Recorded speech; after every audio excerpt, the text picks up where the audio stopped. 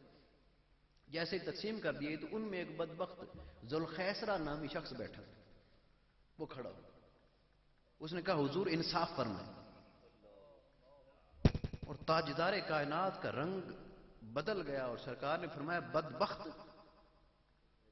میری انصاف کے چرچے آسمانوں پر ہوتے ہیں اور تو مجھے بتائے گا کہ میں انصاف کروں؟ نبی کا سامنا کرتے ہو، نبی کو کہتے ہو کہ انصاف کرے. سرکار کا یہ فرمانا تھا کہ حضرت سیدنا خالد بن ولید اور ایک روایت میں کہ سیدنا عمر فاروق رضی اللہ عنہ کھڑے ہو گئے اور میں آقا ہمیں حکم دیں تو ہم اس کا سر تن سے جدا کر دیں. سرکار نے فرمایا نہیں، سرکار نے فرمایا نہیں، پہلے اس کو غور سے دیکھو. یہ جو بدبخت تمہارے سامنے کھڑا ہے، صحابہ تمہیں اپنی نمازیں ان بدبختوں کے آگے کم لگیں گی، تمہیں اپنی عبادات ان بدبختوں کے سامنے کم لگیں گی، تمہیں اپنے روزے ان بدبختوں کے سامنے کم لگیں گے. اب ذرا غور فرمائیں، صحابہ کی نمازوں کا ہم مقابلہ کر سکتے ہیں؟ صحابہ کی نمازوں کا ہم مقابلہ کر سکتے ہیں؟ سرکار نے فرمایا صحابہ یہ جو بدبخت میرے سامنے گستاخ بن کر کھڑا ہے اور میرے فیصلے پر اعتراض کر رہا ہے، اللہ نے قرآن فرمایا کہ تب تک تم مومن نہیں ہو سکتے جب تک کہ حضور جو فیصلہ فرمائے اسے دل سے تسلیم نہ کر لیں. تم دل سے تسلیم نہ کرو. ما کان للمؤمن ولا مؤمنۃ اذا قضى الله ورسوله امرا، اللہ تعالیٰ نے فرما دیا ہے کہ کوئی بندہ حضور کے فیصلے پر اعتراض نہیں کر سکتا. آیت تخیر موجود ہے. اللہ نے تو منع فرما دیا تھا، اس نے حضور کے فیصلے پر اعتراض کیا. سرکار نے فرمایا ذرا اس کی نمازیں دیکھو گے تو صحابہ تمہیں اپنی نمازیں کم لگیں. اب صحابہ کی نمازوں کا کوئی اندازہ ہے؟ سیدنا عمر فاروق کی نیکیاں اتنی ہیں کہ جتنے آسمان میں ستارے بھی نہیں ہیں، اور صدیق اکبر کی نیکیاں اتنی ہیں کہ عمر کی نیکیوں کو 3 دفعہ ضرب دے دیں تو پھر بھی زیادہ ہے. اور سرکار نے فرمایا کہ صدیق تمہارے اسلام پر احسانات اتنے ہیں کہ میں نے ہر صحابی کے احسانات کا بدلہ دنیا میں چکا دیا ہے، لیکن تیرے احسانات کا بدلہ تیرا رب چکا ہے. ان صحابہ کو سرکار فرمانے صحابہ یہ بدبخت کھڑا ہے، اس کی نمازیں تمہاری نمازوں سے زیادہ لگیں گی. تو نمازوں پر مدار نہیں ہے، یہ ذہن میں رکھیں. ایمان کا مدار حضور پر ہے. حضور پر ایمان ہوگا تو پھر نمازیں ثواب دیں گی، پھر نمازیں ثواب دیں گی، پھر نمازیں ثواب دیں گی. اب سرکار نے فرمایا کہ اب اس بدبخت کو دیکھ لو، اس کی قرآن پڑھیں گے تو ان کے حلق سے نیچے نہیں جائے گا. قرآن بڑا خوبصورت پڑھیں گے لیکن ان کے حلق سے نیچے نہیں جائے گا، اور یہ دین سے ایسے خارج ہیں جیسے تیر شکار سے نکلے. اور سرکار نے فرمایا اس کے نمازیں بھی زیادہ ہیں، روزے بھی زیادہ ہیں. اور وہ بدبخت حضور کے پیچھے نماز پڑھتا تھا. حضور کے پیچھے نماز، جب حضور کے پیچھے نماز پڑھ لے ذرا بتائیں اس کی کس طرح وہ دوزخ میں جا سکتا ہے. لیکن سرکار نے فرمایا چونکہ یہ میرا گستاخ ہے، چاہے میرے پیچھے نماز ہی کیوں نہ پڑھ لے، میری زیارت ہی کیوں نہ کر لے، لیکن چونکہ میرا گستاخ بن گیا ہے لہذا میں کہتا ہوں کہ یہ دین سے خارج ہے. کلیئر ہوگی بات؟ صحابہ کرام فرماتے ہیں سرکار نے فرمایا اب اس کی نشانی یاد کر لو، اس کی پشت سے ایسے لوگ نکلیں گے جو دین سے خارج ہوں گے، اور ایسے خارج ہوں گے جیسے تیر شکار کے اندر سے نکل جاتے. صحابہ فرماتے ہیں ہم نے 5 نشانیاں اس کی دیکھ لی، اور حدیث پاک میں یہ میں گھر سے نہیں بنا رہا، یہ میں گھر سے نہیں بنا رہا. پہلی نشانی یہ تھی کہ اس کی آنکھیں اندر کو دھنسی ہوئی تھی. دوسری نشانی اس کی تھی کہ اس کی گال کی ہڈیاں ابری ہوئی تھی. تیسری اس کی نشانی یہ تھی کہ اس کی داڑھی جو تھی وہ گھنی تھی، داڑھی اس کی گھنی تھی۔ چوتھی اس کی نشانی یہ تھی کہ سر سے گنجا تھا، اور پانچویں نشانی اس کی یہ تھی کہ اس کی شلوار مبالغے کی حد تک اونچی تھی۔ اب مجھے ایمان سے کہہ دیں کہ کیا داڑھی سنت رسول نہیں ہے؟ کیا ٹخنوں سے شلوار اوپر کرنا سنت رسول نہیں ہے؟ سنت رسول ہے نا۔ نماز پڑھنا کیا اللہ کا فرض بجا لانا نہیں ہے، نیکی نہیں ہے؟ روزہ رکھنا کیا نیکی نہیں ہے؟ عبادات بجا لانا کیا نیکی نہیں ہے؟ سرکار نے فرمایا یہ ساری نیکیاں اس کی اپنی جگہ، لیکن یہ بدبخت دین سے خارج ہے، اور جو اس کی پشت سے نکلے گا وہ بھی دین سے خارج ہوگا۔ وجہ کیا تھی؟ اس کی نیکیاں اور اس کی ساری جو اس کے سارے اعمال صالح تھے وہ رد کیوں ہو گئے؟ فرمایا صرف اس بات پر کہ اس نے نبی پر اعتراض کیا، نبی پر اعتراض کیا۔ اللہ تعالیٰ نے قرآن میں فرما دیا کہ یا ایھا الذین آمنوا لا ترفعوا اصواتکم فوق صوت النبی، کہ اے لوگوں سن لو، اے ایمان والو سن لو۔ اللہ نے کافروں سے تو بات ہی نہیں کی نا، کافروں سے تو بات ہی نہیں فرمائی۔ فرمایا یا ایھا الذین آمنوا، اے ایمان والو، لا ترفعوا اصواتکم فوق صوت النبی، سن لو اللہ کا حکم، نبی کی آواز سے اپنی آواز کو بلند مت کرنا، ان تحبط اعمالکم وانتم لا تشعرون، آخری فکر۔ اور بیچ میں بھی فرمایا وَلَا تَجْهَرُوا لَهُ بِالْقَوْلِ كَجَهْرِ بَعْضِكُمْ لِبَعْضٍ، اور نبی کے ساتھ ایسے لہجے میں بھی بات نہ کرنا جیسے آپس میں کرتے ہو۔ مولا اگر کر لی تو اللہ تعالیٰ فرماتا ان تحبط اعمالکم وانتم لا تشعرون، ایسا نہ ہو کہ میں اس ذوالخیسرہ کی طرح سے تمہارے اعمال کو ضبط کر لوں اور تمہیں پتہ ہی نہ چلے۔ تو حوالے قرآن سے بھی مل گئے اور حدیث سے بھی مل گئے۔ قرآن بھی یہ کہہ رہا ہے کہ جو نبی کا گستاخ ہے اس کی نمازوں کا اعتبار نہیں ہے، اس کی نمازوں کا اعتبار نہیں ہے، اس کی داڑھیوں کا اعتبار نہیں ہے، اس کی شلواریں اونچے کرنے کا اعتبار نہیں ہے۔ قرآن یہ کہہ رہا ہے ان تحبط اعمالکم وانتم لا تشعرون، ایسا نہ ہو کہ تمہارے اعمال حبط کر لیے جائیں اور تمہیں پتہ بھی نہ چلے۔ تو یہ بھی بات کلیئر ہو گئی، قرآن بھی یہی کہہ رہا ہے، حدیث بھی یہی کہہ رہی ہے۔ اور اب آج ذرا کہ اعتبار کی بات بھی سن لیں۔ تاجدار کائنات صلی اللہ تعالی علیہ وسلم کے پاس ایک صحابی رسول آ گئے، یہ بھی بخاری شریف کی حدیث سے بات، یہ بھی بخاری شریف کی حدیث سے بات۔ صحابی رسول حضرت سیدنا عبداللہ ان کا نام ہے، اور وہ حضور کے پاس آئے اور آ کر بیٹھ گئے اور آ کر کہتے ہیں کہ حضور میں نے شراب پی ہے۔ پکڑے گئے، شراب پی ہے۔ صحابہ نے بھی گواہی دے دی، سرکار نے ان کو حد لگا دی، سزا پا گئے، توبہ کر لی، توبہ کر لی کہ حضور آج کے بعد شراب نہیں پیوں گا، شراب حرام ہے، کر بیٹھا ہوں لیکن معافی فرما۔ توبہ ہو گئی، ان کو سزا مل گئی۔ چند مہینے گزرے تو پھر پی لی، پھر پکڑے گئے، پھر سرکار کے پاس لائے گئے، پھر گواہیاں ہوئیں، پھر سرکار نے ان کو سزا تجویز فرما دی، پھر ان کو سزا ملی، پھر توبہ کی۔ چند مہینے گزرے تو پھر پی، پھر پکڑے گئے، پھر صحابہ نے گواہیاں دی کہ انہوں نے شراب پی ہے۔ جب پھر پکڑے گئے تو پھر آقا کریم کی بارگاہ میں لائے گئے، پھر سرکار نے گواہیاں قبول فرمائیں اور ان کو پھر سزا دی۔ جب تیسری دفعہ ان کو سزا دی جا رہی تھی تو وہ کہتے ہیں حضور میں توبہ کرتا ہوں، میں توبہ کرتا ہوں۔ تو توبہ اللہ سے کر رہے تھے اور ساتھ مار کھا رہے تھے، سزا کھا رہے تھے۔ اسی دوران صحابہ نے دیکھا کہ یہ صحابی رسول کیسے ہیں کہ حرام چیز کرتے ہیں، ایک دفعہ کی، دوسری دفعہ کی تو باز آ جانا چاہیے۔ فرمایا اب مار کھاتے ہوئے روتے ہو؟ فرمایا تم پر لعنت ہو، تم پر اللہ کی لعنت ہو۔ صحابہ نعوذ باللہ من ذالک، ہم تو نہیں کہہ سکتے۔ صحابہ نے کہا کہ تم پر اللہ کی لعنت ہو کہ 3 دفعہ شراب پی چکے ہو اور پھر 3 دفعہ توبہ توڑ دی ہے اور حضور کے سامنے آ جاتے ہو۔ سرکار اندر مسجد نبی شریف میں سن رہے ہیں، سرکار نے فرمایا صحابہ اس پر لعنت نہ کرو۔ صحابہ رک گئے، فرمایا حضور کیوں نہ کریں؟ فرمایا یہ اللہ اور اس کے رسول سے محبت کرنے والا ہے، یہ اللہ اور اس کے رسول سے محبت کرنے والا ہے۔ بندہ حیران ہو جاتا ہے، مولا وہ نمازیں، وہ عبادتیں کرنے والا، وہ ریاضتیں کرنے والا، وہ دین سے خارج ہو گیا، اور یہ شراب پی کر توبہ توڑنے والا، 3 دفعہ توبہ توڑنے والا اور پھر اللہ سے توبہ کرنے والا، سزائیں کھانے والا، یہ کیسے اللہ سے محبت کرنے والا ہو گیا؟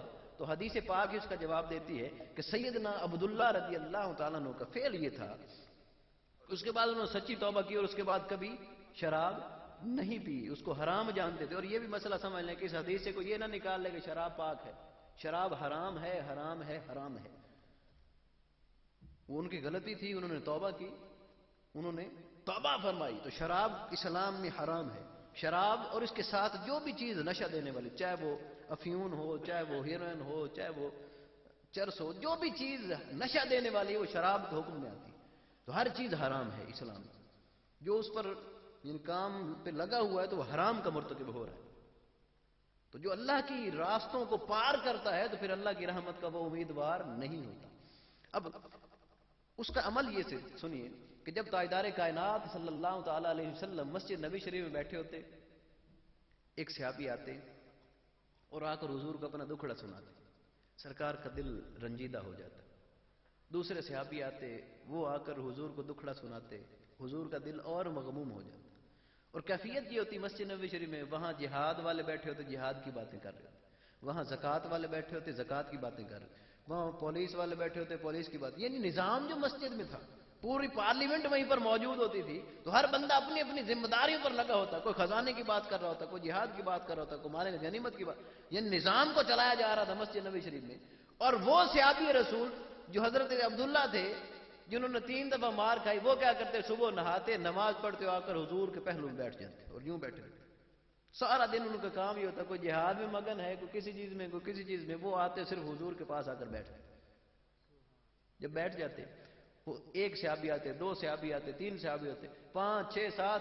جب 6 7 صحابہ حضور کو غمگین کر کے چلے جاتے تو وہ صحابی رسول بیٹھے رہتے اور دیکھتے کہ اب سرکار جو ہے وہ غمگین ہو گئے، آپ کا دل رنجیدہ ہو گیا امت کے غم میں.